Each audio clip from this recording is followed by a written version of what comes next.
Hello বন্ধুরা, আসসালামু আলাইকুম। পাপড়ি মাশরুম অ্যান্ড অ্যাগ্রো ফার্মের পক্ষ থেকে সবাইকে শুভেচ্ছা।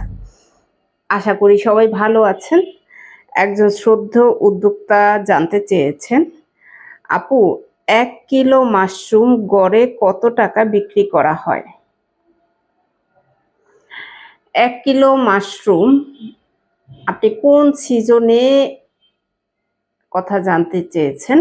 সিজন অনুযায়ী আপ ডাউন করে এবং আপনার কোয়ালিটির উপরে আপ ডাউন করে, আপনার ক্রেতার উপরে আপ ডাউন করে। এখন আপনি পাইকারি এক দাম, খুচরা এক দাম, এ গ্রেডের পণ্য এক দাম, বি গ্রেডের পণ্য এক দাম, কিন্তু অনেকেই জানেন না যে তার কোয়ালিটি কোন লেভেলে। অনেকেই আছেন মাশরুম স্পুন কিনে দুপাশ কেটে যখন বসিয়ে থাকেন, সে মাশরুম বের হয়েছে তাহলেই হয়ে যায়। বিষয়টা এরকম না। আপনি যদি সঠিক ময়শ্চারাইজার ব্যালেন্স না করেন, সেক্ষেত্রে আপনি ওজনের দিক থেকে ঠকবেন। ভিজা থাকলে আপনার চপের দোকানগুলো বা অন্য ভোক্তারা এটা আপনার পণ্যটাকে এ গ্রেড হিসেবে ধরবে না। সঠিক ব্যালেন্স রাখতে হবে ময়শ্চারাইজার, সেই অনুযায়ী আপনার দাম। এখন সর্বোচ্চ দাম 700 টাকা পর্যন্ত আছে এবং সর্বনিম্ন দাম যে কিনা বিক্রি করতেই পারছে না, সে হয়তো 200-250 টাকায় বিক্রি করছে। আবার কেউ আছে স্পুন থেকে চাষ করছে, কেউ আছে সিলিন্ডার থেকে চাষ করছে। এখন একটা স্পুন থেকে আপনি 3 মাস ব্যাপী পাবেন ফলন 250 থেকে 300 গ্রাম। আর একটা সিলিন্ডার থেকে 2 কেজির একটা সিলিন্ডার থেকে আপনি পাবেন 1 থেকে 1.5 কেজি। সেক্ষেত্রেও কিন্তু দামের রাত দিন ব্যবধান। এখন শুধুমাত্র মাশরুমের কিলো জেনে লাভ নেই, আপনাকে আমি আলাদা একটা ভিডিওতে জানিয়ে দিব আপনি কিভাবে আপনার স্পুন অথবা সিলিন্ডারের দাম নির্ধারণ করবেন এবং সেই অনুযায়ী আপনি ভোক্তা ধরবেন।